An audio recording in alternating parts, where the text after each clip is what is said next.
Hey, hey, movie maniacs. My name is Sky, and I'm joined by my brother Dusty. Dust, I have a question. I don't know if we've ever spoken about it, but do you believe in ghosts? No, no, actually, I'm going to say a little bit yes and no. I believe that there probably are ghosts. There are things like that, but I think that if anything that in like not thinking of Ghostbusters, but in general in real life, if there was anything supernatural going on, it'd probably be like a demon or something like that. Not necessarily a ghost, like a person floating around. But anyways, what about you? What do you think? Are there actually ghosts? I believe anything's possible, aliens, ghosts, whatever, but I've never seen one, so I don't really believe in ghosts. God, I've never seen them either. I only No, seen good movies that show off really good ghosts, like this that's one. right. Yep, yep, like this one. What's better, Ghostbusters or Ghost? That being the ghost, the movie. Yeah, Oh it my was goodness! Demi Moore. I know Oh this is my! way better than that. I would never watch Ghost again, I don't think. I don't think I ever watched it. I think I might have saw like part of it or something. It was just ridiculous, and I think I had been like 12 or 13. I'm like, this is boring. Why don't I watching Yeah, this crap? yeah, because it was basically a love story, is all it was. And when it came out when we were younger, screw the love story stuff. I want action, comedy, commando, that kind of stuff is what I wanted. Exactly. So Mhm. I am so glad we got to do Ghostbusters. Now, I remember the very, very first time that we ever went to a drive in was watching Ghostbusters. If it came out in 1984, I was born in 79. So I was like 5 years old, maybe four and a half, 5 years old. I was scared out of my mind, especially that librarian that comes out where they go, get her. And she goes, Yeah, ah. I for was like, oh sure. my goodness, that is Yeah. so scary as a four and a half, 5 year old. Yep. I do not remember that at all. Of course, I remember the movie, seeing it 100 times growing up. I don't remember going to the theater. So my guess is, how it's really easy to remember like traumatic experiences in your life, and they really do affect you. This probably, just like you said, it scared the crap out of you most likely, and that's why you remembered. I was only 2 years older, but I don't remember it at all, man. I remember being so scared I didn't want to watch the rest of it. Like when Slimer popped up, I thought it was kind of green, and I went back down. Like I think I probably tried to sleep through it because I was so scared. Yeah, yeah. Oh, I've done that plenty times. Growing up, as when we were little, a scary movie, you just try to close your eyes and go to sleep. Yep, 100%. Hey, so thinking of drive-in, going off the topic of Ghostbusters, are there any drive-ins anymore? I mean, people don't even remember or know what drive-ins are, but those were so much fun. They were fun, and I think I've heard of one like near Fresno in Madera. But other than that, I don't think there's anything, at least in my immediate vicinity. What about you over there in Arizona? No, I mean it would only be able to be functioning like 3 months out of the year. Other than it's so hot, you'd have to just Oh, have your car that's right. running. But for anybody who doesn't know what a drive-in is, it's literally a big lot of like maybe like say 5 acres, and there are huge screens that are they're like 3 stories tall and like football field wide, maybe smaller, maybe like 50 yards wide, but huge. And then there's a center building that projects out the movie onto these huge screens, and then you tune your car to actually listen to what's being played in that movie. And so what's interesting is you could be watching one movie and then turn your head and see an entirely different movie playing. And you're sitting in your car. If you have a truck, you have your tailbed open, and they have ramp. Like each stall has a little ramp that you can park your car in, and it kind of elevates it the front end a little bit, so you can kind of recline. It was so much fun, and then you could go get concessions, and they had video games, and everybody's walking around, and it's just something that's sad that is missing now in America. For sure it is. And we would often go in our dad's truck. You back it up. You'd have blankets and pillows and sleeping bags back there. That was more fun than sitting like forward facing in the seat of your car. The trunk is the best place. Not trunk. What Absolutely, do you call the back of a truck? tailbed. Tailbed. There you go. The Yeah, tailbed of the truck's the best. Yep. yeah. But you said tune in your radio. Back in the day, I don't think you could tune in. Every car used to have a metal antenna sticking out, so you would actually take a wire and hook it to your antenna, and that's what got it into your car. I remember that now. Or they had a little box that was literally a speaker that That one too. of the two. So you could actually hook that onto you, and you could turn on the sound. Now it wasn't Dolby Digital surround sound or anything like that. It just you actually just heard the radio waves. You didn't get any bass or anything like that, unless you No. had a car with some good speakers and good bass in there. But yeah, so that was super fun. But I remember watching Ghostbusters because it came in 1984 at the movie theater. And so anybody, if you have a movie theater, not movie theater, a drive-in anywhere near you, I recommend going at least one time. It's usually fun, but I don't know how many people are actually doing it nowadays because we have tablets, we have Netflix, and all that sort of stuff. But yeah, so let's get into Ghostbusters.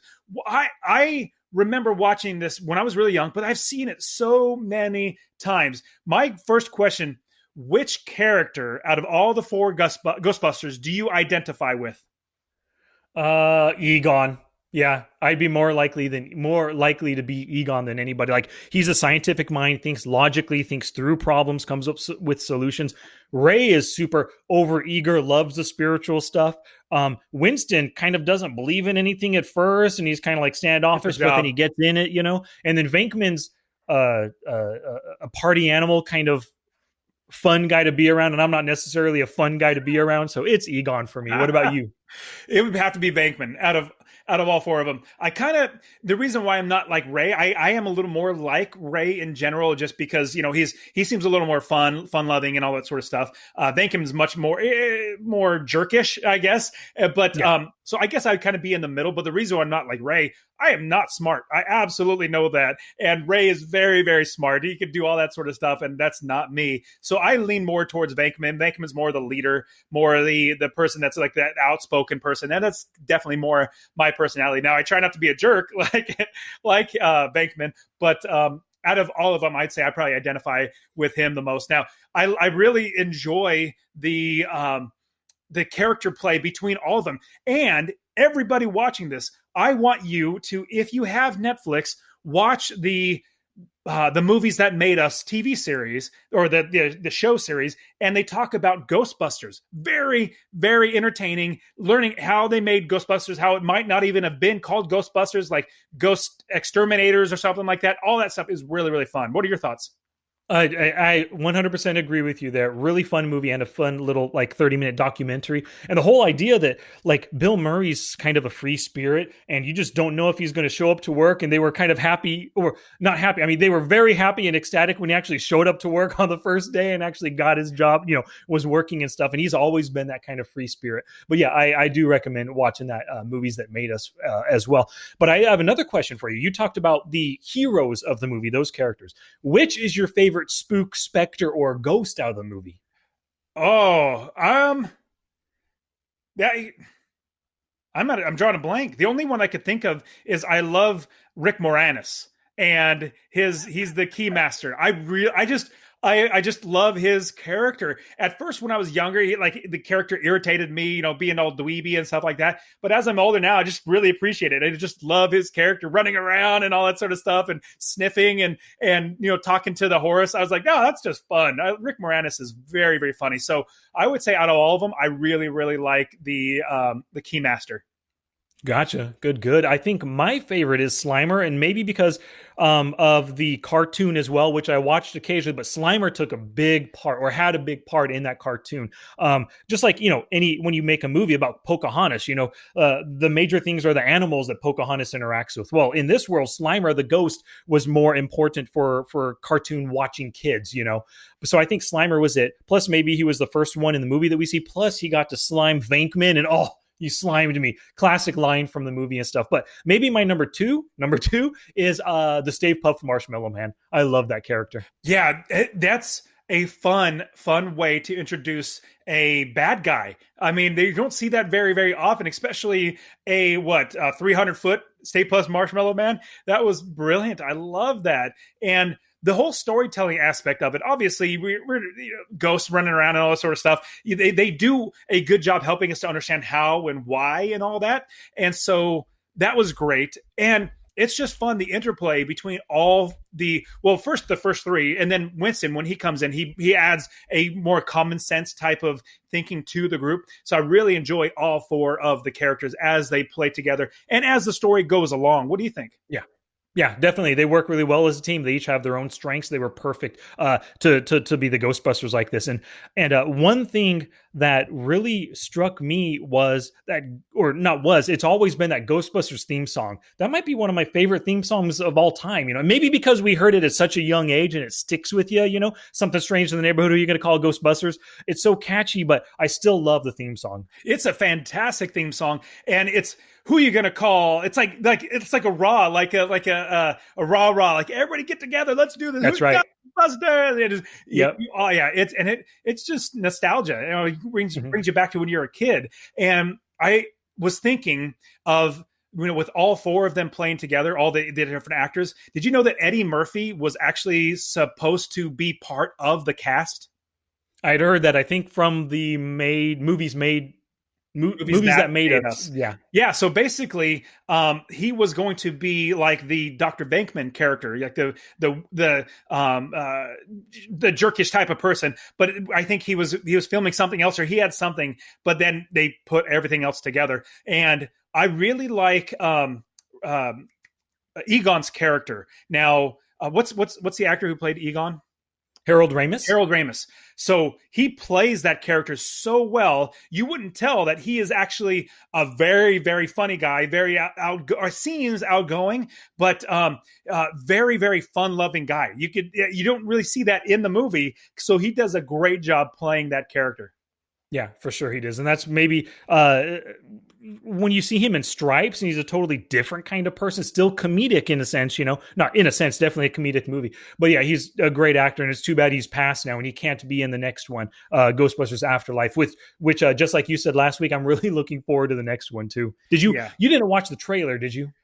So I gotta admit, there was like a 2-minute trailer, and I was like, "What's Ghostbusters?" I didn't know there was another movie coming out until I saw this trailer. You didn't? No, I Oh, I've didn't. heard about it like a year ago. Oh, there you go. Yeah. So I was like, what is this afterlife thing? I clicked on it. I see Paul Rudd talking. I was like, and you don't see anything about Ghostbusters like in the beginning. And then as I'm watching it, I'm like, oh, this is a Ghostbusters. Oh, shoot. Then I fast forward just to see, like, I want to know just a Yeah. little bit, but I didn't watch the whole entire trailer. But I saw like a kid, flumming through some clothes, and you see one of the outfits, like, oh, cool, it's Ghostbusters. It's And yeah, good. yeah, so I'm hoping, and I think probably, I mean, Dan Aykroyd's still around. I know Bill Murray, he's probably not gonna. I don't think he's part of a writing part of this. He might be in it. I don't know, but I don't think Bill Murray writes stuff, does he? so what's funny and interesting is Bill Murray was actually a writer for SNL before he was an actor. So he's definitely a writer, but I think he's big enough now where he's like, I'm not going to write anything. It's not a passion. I'm assuming, he'd rather be playing golf, at Pebble Beach, Yes, or that's true. what was the other Or one? crashing a bar mitzvah that he doesn't know and just partying with the kids and the families there. He does that kind of stuff. He does. Now I Mhm. would if I was that famous, but Yep. yeah. So I'm really looking forward. But I watched a little bit of the trailer, so I kind of know just the premise of it, but I have no clue about what's going to happen in it. So Yeah. I'm really looking forward to that. But yeah, so with Ghostbusters, there's so many great quotes, one-liners, things that just were off ad lib, like when Bill Murray says, "I'm going to take Miss Barrett back to her apartment and check her out." Or I'm going to check out her apartment. Like he literally, that was a mistake. That was a flub that he did. That was not written in there, and he played with it and went with it. And obviously, that was perfect. That was gold because that's what Bakeman was wanting to do. Check her out at her Yeah. apartment. For sure. And those kinds of things, like I think when you work with a person like Bill Murray, he's known for his improv, right? In the minute or in the moment improv stuff. So I guarantee Sigourney Weaver had a ton of practice working with him and just kind of, you got to try to keep a straight face and maybe react as your character would. And because you never know when somebody like Bill Murray is going to hit comic gold or Will Ferrell in a movie, right? They just say this off the wall weird stuff and you got to stay in character. Even if you don't have that improv kind of background or skills yourself, you've got to at least play along with it because you might hit comic gold, like you said. Same thing like Caddyshack is one of Bill Murray's first, I won't say first movies, but earlier movies that the director said, hey, we need something with you. We need something more with you. We need you to improv something about golf. And he's all, I got it. And so that's when he's being the caretaker, is using it wasn't a club. It was like a tool, like a gardening thing, and hitting those flowers. and knocking and saying, okay, he lines up for the shot. It's a once in a lifetime. Oh, and he swings. Oh, it's a miracle. Oh, it's in the hole. That whole thing was literally ad-libbed by Bill Murray. And so, yes, you have to be ready and just keep playing with it. It's really, really great. Plus, somebody that's comedic genius like these guys, Dan Aykroyd. I think Dan Aykroyd's, and I'm completely reading into it, I think Bill Murray is very good, improv, stand up, and like moving, and he's very quick witted. I think Dan Aykroyd's very funny. When it's like he's very funny planned wise. Same thing with Harold Ramis, very, very planned funny. I could be completely wrong, but I just see that's the way it plays out. But yeah, you definitely need to be ready for any of these actors that are comedians to run with something and be like, oh, that was brilliant, and not screw it up. Yeah, for sure. You don't want to screw up that comic gold. And I agree with you. I kind of have the same feeling. Harold Ramis and all these guys, they're really good with scripts, but who knows? Like you said, they could be good improvisers as well.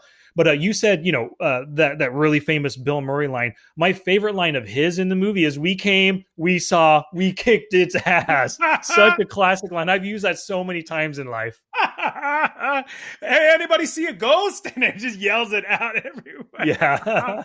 Yes, brilliant. And and I think this is where I learned it. I've always wanted to grab the tablecloth and yank it as hard as I can to make sure the flowers are still standing. Yep. Yep. And then every time I do that, even if it's like pulling a napkin out of just a fork, I say, "The flowers are still standing," every time. Nice. So I also, there's a lot of great actors in there. And you think of one that is in the movie that's really, really short, and he's the only kind of like antagonist is Peck. Walter Peck, the EPA guy, which I personally don't like EPA. I mean, there's just their agency itself. I mean, he's given them a bad rap or a bad name. So I'm like, I don't like EPA because of Walter Peck. But the guy that played the character, I'm pretty sure, and I remember watching the Movies That Made Us, and it had him in it. He's like, that's not necessarily his personality, but he is good at playing jerks. He's good, like Die Hard. He's good at playing that part. And so he plays it so well. You hate him in this movie. Just like in Die Hard, you hate that character.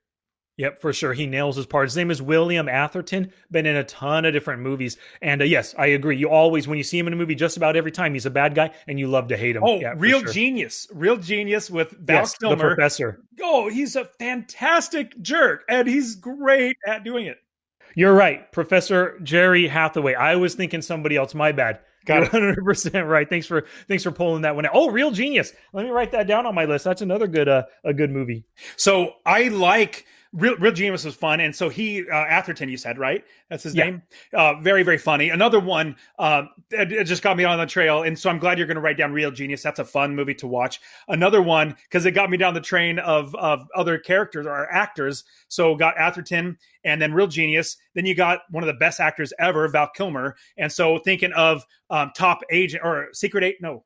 Shoot, what was that called? Top Secret? Top Secret. That's another great movie. They have Val Kilmer now. Atherton's not in it, but you got Val Kilmer, which is great. So I'm thinking we have to do some Val Kilmer movies because he's absolutely amazing.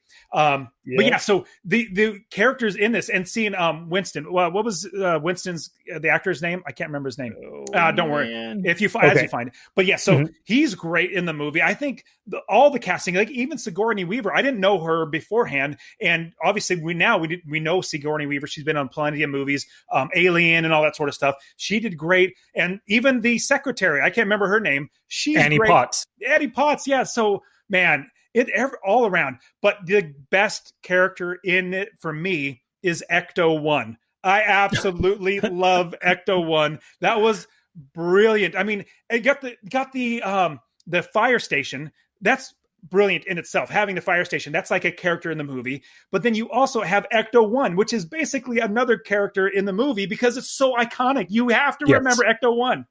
Mm-hmm, for sure. So I take it that's your prop you would take home from the movie. So I'm torn. So I really like Venkman. And I think if I were to pick one, I really love Ecto-1, but it's just rather big and it's just rather, wow, like, whoa, you actually have Ecto-1. Yeah, it's like, it's almost like an unbelievable type thing. What would be cool is Venkman's outfit, the jumpsuit with the proton pack or The the proton pack. nuclear accelerator or whatever he calls it Mhm. on his back. That is what I would want. Plus the goggles, the goggles that would come down that Ray was wearing. I would want all those three pieces. I got you. Yeah, my idea was just a proton pack with of course, with the handheld gun, wand, whatever you call that too. I thought Yeah, it'd be my Slimer. I choice. thought you would want like literally like a bunch of slime. I'm sure they have that. Well, I would imagine they have it, but foam latex eventually rots away, so I don't know if they actually have Slimer still preserved. But Yeah. that would be cool too, as well. Yeah. If So if I really wanted Ecto one, but I was thinking that's just over the top for me and just my collection. I'm a little more of like not knick-knacky, you know that. So it's like what would fit really, really well and be a very iconic Dr. Venkman's outfit with a proton pack. for sure, I love that. What is your favorite scene from the movie? So I always there's so it's hard to pick because easily I'm going to go ahead and say this is an A plus movie for me. I've watched it at least 30 times, 40 times, maybe more. And Easily. you can watch it over and over again. It's so hilarious, so good.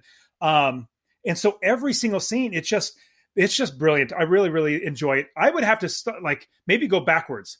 Which is my not favorite scene? Because there's so many great scenes, and you think of which is my not, which is the one that I actually fast forward. It is Well, what literally, scene, if I say Ghostbusters, what scene pops in your mind? it is That might not be your favorite, but what's the first thing? the first thing is the hotel scene. The very first time they go after Slimer from beginning when Slimer slimes Venkman, and then they go into the ballroom. And that whole entire scene in the ballroom, Mm, that's what I think of when I think of, and somebody says Ghostbusters, my mind immediately goes right there. gotcha. Yeah, so that probably is your favorite scene, maybe? Yes. Okay, good. Yeah, mine is basically the introduction of the Stay Puffed Marshmallow Man. The idea that these demons or ghosts or whatever are able to turn an idea as wholesome and as fun as the Stay Puffed Marshmallow Man into something that could destroy New York City. That was pretty cool. And then just seeing it eventually once they destroy Gozer in that tower and the flames go and she explodes and Walter Peck gets marshmallow dropped on him. I mean, all the Stay Puffed Marshmallow Man stuff. I think that's what when you mention Ghostbusters, Stay Puffed pops in my head. And I love that. And having the thought of having a writing in the script, Stay Puft Marshmallow Man. Who thinks of that? Yeah, That is I just don't know. great stuff. And Well, it was, I think, from movies that made us, wasn't it Dan Aykroyd that came up with that idea? I think so. And Harold Ramis. I think like in the Together. collaboration, they're working together. Yeah. So what I also, and again, everybody, if you like Ghostbusters, you have to watch this, movie that made us about Ghostbusters. Great and brilliant. And I remember watching this thinking the special effects in this is just it's hit and miss. Like some look really good, other ones like man, that looks hokey, it looks horrible. But what was interesting was they had to get it done in a certain time frame, and the company that was doing the special effects, they would get it done, and it'd be like a rough cut, and they would send it to them. They say, "Good, put it in," and because they didn't have time, they couldn't make it even better. Because some things I'm like, oh, I could see like that doesn't look right or that looks bad, but hey, it's 1984. What are you going to do? And so Yeah. now, Well, because everything about the entire movie was so good, so funny, so everything, you completely say, no big deal. Let's move on. you're absolutely right. You're fine with it. You accept it now. Back then, I think we probably accepted it as well, right? But you just now said it was 1984. What are you going to do? I'm thankful that they've never pulled a George Lucas and taken out the old film and then updated the special effects and then added new stuff. That's such a bummer that he did that with the original trilogy. So we don't want to ever see that with this or Clash of the Titans or whatever classic movie that used Sinbad in the Seven Seas. We don't want to see that stuff updated. No, no, no. I completely agree. In fact, I never saw the updated version of Star Wars. I'm not a big Star Wars fan. I know there might be a lot of people that are big Star Wars fans. Obviously, everybody, if you listen to anything that we've done on Star Wars here, I think the most recent stuff is literally garbage. I mean, it's like I wouldn't even do anything. I'm not going to watch it. I'm not going to give any more thought about it. But I guess it also stemmed from, in general, Star Wars isn't the best. So did you actually go back and watch it and see what it was with the new changes and everything? For sure I did. Yeah. So did it Yeah, look? absolutely. So were the special effects that good, or the fact that they're tainting? Like, were they that bad, or was it the fact that they were tainting the original? It was that the original is so good and so classic and so loved by me and by most Star Wars fans that it serves no purpose in going back and changing it. It's just like George Lucas had a bug up his butt saying, "Hey, I can do this. Let's do it then." And maybe I doubt money was his thing, because I think because of course he made a ton of movie by redoing these and re-releasing them in theaters and then on VHS at the time and then DVD and stuff, right? But I think his whole thing is he's a perfectionist. He wants to do the best job he can. And the technology back then wasn't as good as in the late 90s or whenever it was that he redid them. And they're definitely not as good now. But I don't want to see anybody. And South Park did a great episode where they made fun of George Lucas and Steven Spielberg going back and changing Star Wars. And then what happens if you go back and change Indiana Jones and all this kind of stuff too. I'm gonna have to watch that. Yeah. I mean, a quick side note: South Park is brilliant. Those guys, the writers as well as Matt Stone and Trey Parker, they're brilliant, and I gotta watch it because anytime there is something that is what South Park does just in general, they're always poking fun at things that are going on. I just love going back and watching it. So I'm going to have to check that one out because they are brilliant. Just like Team America, one of Matt Damon's best acting roles ever. Yep. Yeah, I got to go watch. I'll go watch that one. So yeah, that's cool. Now, if they did ever go back and I think it's just dumb. It'd be better to actually do it. Not going to say do it right. I'm hoping and really hoping that the next movie, Ghostbusters Afterlife, is really, really good in a sense. Like part 2 of Ghostbusters is really, really fun. It doesn't stack up to part 1, but it was really, really good in my opinion. I did enjoy it. I did like how they got Statue of Liberty, all that sort of stuff. That was rather enjoyable. But I think everybody's going to be very super cautious going into Ghostbusters Afterlife, just because we don't know they could literally butcher it and it could be a horrible remake, not remake, but a third to the series. Yeah, let's hope that's not the case. I'm going to go in with the best, with hope for the best for sure. So did you know that they didn't have the name Ghostbusters locked down because it was taken by a whole nother company before? Like they started filming, they were saying Ghostbusters, we were doing everything, and they didn't even have the name. They could have just had to literally trash all that stuff. Did you know that? Yeah, well, from the show that we were talking about, the Netflix show for sure. Yeah. And what a crazy idea. Like, that's the kind of thing that doesn't happen nowadays. When you come up with a new idea, a new property, right away, you go to GoDaddy.com and you search the name and you do a search on Google, all that stuff to see who has that name possibly before you. Yeah, and what is really interesting is the head over the movie company that was producing Ghostbusters. I think it was like Ghost Outsters or Ghost Exterminators or something like that, because they couldn't use Ghostbusters. They were producing the movie and making the movie and everything was going right. And the guys filming it said, we're just going to go with Ghostbusters, but they didn't have the rights. Well, the guy that was head over the entire company was encouraging them. Yeah, keep going, keep going. We're going to try to get the rights for Ghostbusters. And they kept trying. And the company, I can't remember which company it was that had the rights for it, they were not giving it up. Well, what was really, really interesting, in the time of making the movie, the guy that was over the movie Ghostbusters, Ghost Exterminators, I think is what it was called, he either got fired or moved to another company and got another job. Well, it so happens he got the no job at the company that owned Ghostbusters, the rights. And he just said, okay, here you go, guys, just take it. And so he gave it over because it was his baby. He wanted to see it happen. They were fighting for it. So I thought that was rather, rather fun. It's like serendipitous, I guess. Like he got done from one job, got over another, and just said, here you go. Yep, for sure. Was serendipitous. You're right. And it's who you know, too. And obviously, the creators of the movie, the producers and everybody, they had a good relationship with this exec. If they didn't have a good relationship, well, he would have put the kibosh on it. No, you can't have the Ghostbuster name. Now you got to go through and change signage and change scenes and re-record stuff with Ghost Exterminators or whatever. Yeah.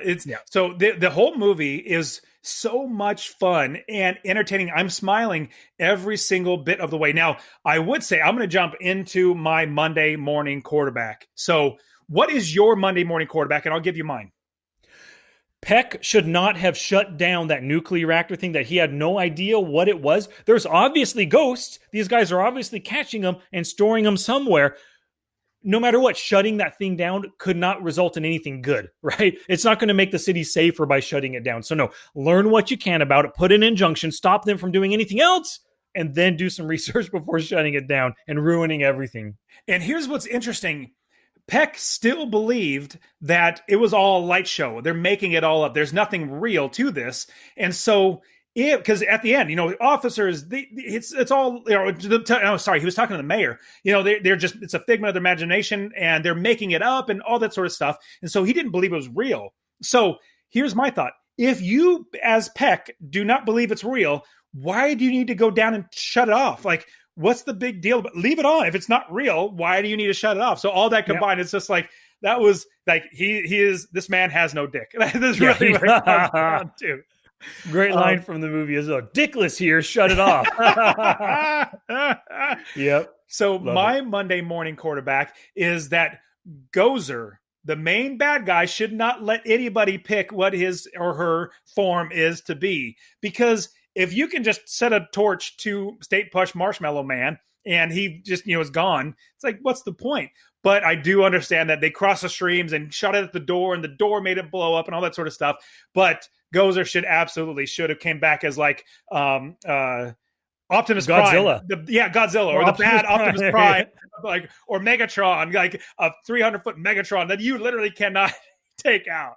That's right. Good call. Good Monday morning quarterback right there. And related to that whole end scene right there, my first lesson is when somebody asks you if you're a god, you say yes. For sure. Great lesson right there, man. Absolutely. Now, how many times has somebody asked you that, Sky? Never, but I'm prepared. So the first lesson I have is always have your poker face on. Always, especially when you're negotiating to buy an old, dilapidated, gonna fall apart, structurally inferior fire department or fire station. You need to have your game face on, not come down saying, "Hey, this is so amazing. Can we pay more? Can we double the price? Like, we just gotta do it." We don't want to do that. We need to have our game face on. And so you pay up the wazoo when you don't have your game face on. And so that was twice that Ray screwed up with money. So he's definitely not good with money. With buying the car for $3,600 or something like that to buy this car that needed like a rear end, a transmission, an engine, everything. But he was so happy with it. And Bankman's like, "Oh my goodness." Yep. So I always have your game face, your poker face on when you are buying or selling. Good life lesson right there. My second life lesson is always look before you leap, or in this instance, look before you shoot. So they're all scared. It's the first ghost encounter. They have their brand new proton packs. They hear somebody creeping out of a doorway, and then they fire, and it's the maid blowing up her cart, almost killing her. You gotta at least watch. I know you're scared, but look, determine, then fire. Yes. So my personality, I have to hold myself back. I'm a ready, fire, aim type of person. Like let's just do it. We'll fix it as we go. But I have to hold myself back because I know that's not good. Just like this is not part of my lessons, but I love how we have all three guys are walking through the hallways before they see Slimer, and you got the two, Ray and Egon. They're walking with their the proton packs or the ones, and they're just like really on edge, and they like you said blow up the maid's cart. But you see Venkman, he hasn't lost his cool. He's just walking around. Just I don't believe like that's this right. Is actually he's just walking around. His arms like he's not tense at all. He's literally like, "Ugh," and he's just kind of like, "Yep, what's going on over here? What's going on?" I thought that was, and then when he sees Slimer, he just like, Ray is looking right at me. He can hear you. So good. So great stuff. My second lesson is persistence gets the girl. Even if she tells you to go away, keep going. Like keep being persistent until you get a restraining order. That's when you back off. But you want to be persistent, just like Bankman did with I can't remember what her name. What's the character's name? Sigourney Weaver's character. Anyways, Barrett. Dana Barrett. Yes. Oh. Yeah. So you going after Dana Barrett. He's very persistent, patient at the same time, backed off, got on TV, so if you're trying to get your girl, be persistent, get on TV and you be famous and then keep going after her. You'll eventually win her over. Yep, that's right. Just like in basketball, first we get the khakis, then we get the job, then we get the girl. Right? Yep. So, but my third lesson is the exact same. Persistence pays off, right? And so, like these guys, if you think about Ray, right, he was into the occult, loves the spiritual stuff. Maybe he never saw a ghost, but believed in it. And he's, followed it this whole life, owned an occult bookshop. And then ghosts come, and now he's in there, part of it, saving the day, busting ghosts, I guess. And also at the same time, I found out from an interview with Dan Aykroyd on the Joe Rogan podcast. Dan Aykroyd grew up in the occult, not in the occult, but with his family believing in occult things and seances and ghosts and stuff. And that growing up in it and being a part of it and believing it yourself turned into one of the biggest movies, or him creating one of the biggest movies of all time. And you know what's rather interesting? I didn't know anything about the names, like the Babylonians or the Samaritans or the Hittites, all that sort of stuff. I didn't know anything about that growing up. But then when I was like a sophomore, junior in high school, I became a Christian. And then I started reading the Bible. And now I've literally read the Bible a dozen times, like cover to cover. And we literally read the Bible every single day, every single night with our kids. We read the Bible all the time. But those names are literally Bible names. So if you just go in the Old Testament, open up the Bible, you can find names. And when he talks about like the Hittites and whatever name is in there, I remember those names as now watching it again. I'm like, okay, I know those names. And so that was rather fun to tie those together, because growing up, I thought, oh, they made up some neat names. Those are made up. Sure. But yeah, a lot of them did sound made up, huh? Yeah, but those are literally names that are in the Bible. But now, so I'm going to give you a lesson that is outside of my other lesson. So my main lesson, I'll give you in just a second. But a big lesson is don't dabble in the occult. Don't do any of that sort of stuff. I mean, if you don't believe if you don't believe it's real, don't do it. If you do believe it's real, don't do it. It's just, in the end, everything, any single movie's ever taught us, the occult is bad, evil stuff. It's going to come back to bite you. They're not good things, good people, good spirits, all that sort of stuff. So stay away. So that's a side lesson just for everybody and everybody. So my main lesson is, anytime that you're going to leave your apartment, take your keys, because your door is locked automatically. Like, think ahead. If it happens one time, never let that happen again. Always hide a key or put it in your pocket or do something like that, or not let it lock on you when you leave your apartment. Yep, for sure. Rick Moranis is secretly one of the best parts of this movie. Not secretly, like quietly, right? Like everybody thinks of Egon, Ray, and Venkman, and of course the ghosts and stuff. But Rick Moranis killed this role. He absolutely love the character, and how flighty. Not flighty. That's not. I don't know how that. You said dweeb earlier. Dweeb, yeah. But like in the party, when he's just talking and saying, and he's talking to a person, and that's why I invited clients instead of friends. Hey, do you like the dip? And I was like, right. I thought I was a friend. So yeah, be so oblivious. Yes, exactly. Mm-hmm. Yep, loving it right there. Let's see here. We already talked about props, right? Favorite scene. Is there anything we failed to mention? I think the only one is the ending with the Stay Puft Marshmallow Man, Gozer, and everything. Honestly, it was a little, other than the Stay Puft Marshmallow Man, that was great. But Gozer, the form itself, was almost anticlimactic. Like, it was leading all up to that, and then all of a sudden, now don't get me wrong, Stay Puft was great, but it was literally like 2 minutes of the entire movie. It was like, oh man, it could have been a little more, or a lot more in a battle or something like that. It was like, let's try once and then try again, and then now go to the, across the streams. It was a little anticlimactic. Yeah, I got you. But other than that, I agree with you there, but I still give it an A+, and I'm sure you give it an A+ too, right?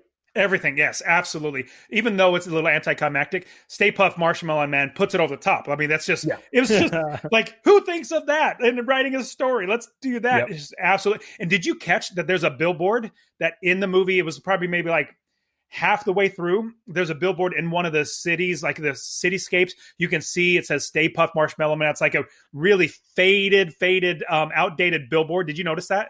I don't think I've ever noticed it.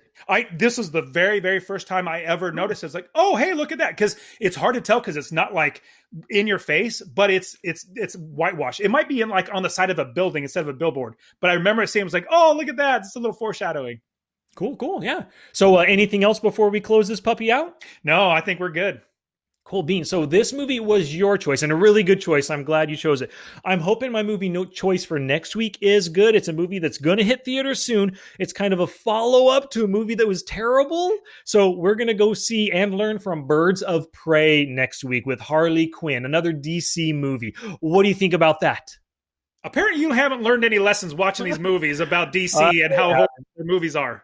well, I'm hoping. So if we think about the past couple movies, right? Shazam and Aquaman, and Joker as well. I think DC's kind of learning their lesson. I think they're progressing in their movie making skills. So I'm hopeful this will be a good one. I don't expect it to be good. I'm hopeful it will be. So I'm going to go into this with, how about let's do this? You watch it first. We'll plan on watching it. You watch it first, just like with Joker, and you call me and say, dude, don't watch it. It's horrible. So you can save me my life Okay. from watching it. Gotcha. Oh, recently I saved you again from that, right? All the talk right now is about Parasite potentially winning Oscar Gold, the best motion picture of the year.